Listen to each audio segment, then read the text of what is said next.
mga content creator na nagpapatawa at may mga batang hinahangaan dahil sa kanilang talento. Pero sa viral father and daughter tandem na sina Daddy Eldritch at Yumi Karel Salamatin, pinagsama ang dalawa. Habang tumatagal, nadiskubre ng kanilang pamilya na kaya rin ni Yumi ang iba't ibang voice impressions. At dahil pareho ring mass communication graduates ang kanilang mga magulang at gumagawa ng digital content, isinama nila ang kakaibang talent ni Yumi sa kanilang mga videos na mabilis namang minahal ng milyon-milyong netizens. Sa kabila ng kanilang kasikatan, nananatiling prioridad ng pamilya ang pag-aaral ni Yumi.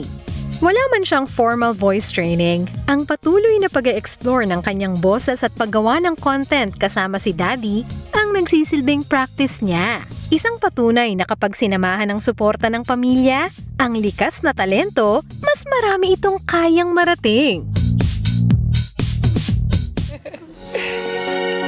At kasama na po natin sila ngayong umaga. Let's all welcome Yumi and Daddy Eldritch.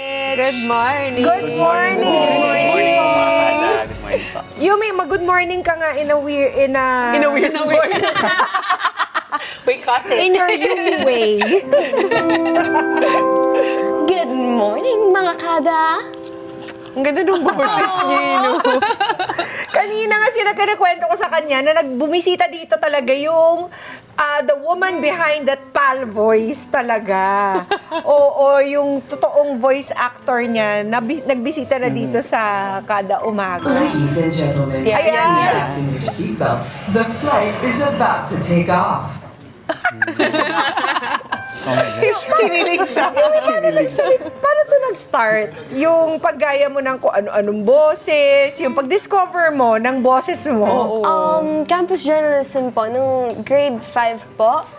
Parang Grade 5. na-discover po ng mga teacher ko na maganda daw po yung diction ko, yung modulation po. Tapos, in-encourage po akong mag-join ng radio broadcasting. Tapos, doon ko na po nahanap yung passion ko po sa voice acting. Grade 5. So, mga 10 years old? Oo. 10? Tama? So, ang una mong ginaya ay mga newscaster. Opo, newscaster na Sinong po talaga. newscaster in particular yung ginagaya mo dati? Wala po masyado eh. Parang, yung fino-focusan ko lang po talaga dati is magawa ko po yung sarili kong boses just to represent po yung si Martires po, yung mga pinarepresent ko po sa DSPC, RSPC. Okay. Parang bilang newscaster newscaster. style. Her own Okay. style. Oo. Style. Ano bang Parang dating ng reporter. newscaster? Paano ba? Seryoso daw. Ayan na. It depends po talaga dun sa ginagawa ko pong balita, kung seryoso po, sports or showbiz po. Wow! Pahingi nga ako ng nice. isang script. Yung TBH kanina tungkol sa panahon. Ayan, Ibibigay weather. natin. Oo, Weather. papadeliver natin kay Yumi. Ikaw naman, Daddy, kailan mo to nakikita mo na meron na talagang promise si Yumi as a voice talent? Ganun ba? Actually, ma'am, 3 years old pa lang yan. Matatas na talaga siyang magsalita. Hindi siya tumambay dun sa stage na nabubulol-bulol. Kaya naaaliw kaming kausap siya kasi para siyang matandang kausap na maliit. So cool. Paano sa tingin mo nag-start yun, Daddy? Kung kausapin niyo siya, hindi siya binibaby to. Hindi na siya diretso. binibaby to. Opo. Pero kami rin naman, pero yung mga... Bulol pa din. Bulol pa din. Ito nga ang anak ko eh. Yan, diba? 2 years old. Hindi namin binibitok yan, pero bulol pa din siya eh. Yung refreshing nga niya, hindi niya maintindihan eh. May making. May making. May sarili siyang lengguwahe. Feeling ko inborn talaga, no? Baka po blessed din talaga si Yumi with that talent po. Blessed talaga siya. Ito, Yumi, meron tayong weather update dito. Tingnan mo nga kung mababasa mo to in your own Yumi newscaster way. Ayan, newscaster voice daw. Sige po, ito try ko po. Eto na po si Yumi para sa pinakahulig balita tungkol sa weather. Yumi, pasok!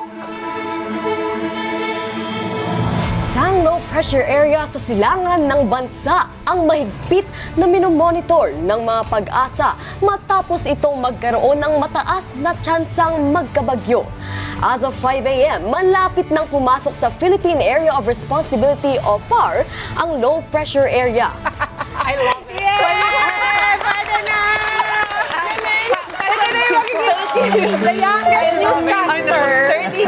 pwede na siya, no? Pwede na! Tony Pet, pakibigyan na po ng kontrata si Yumi, no? Bago makawala pa to. Pwede, mag-pinchit ka na pag wala, pwede nang umabsent sa Pwede mata umabsent ng tayo agi. dito. Let's get together. Sunday 25. Sunday 25.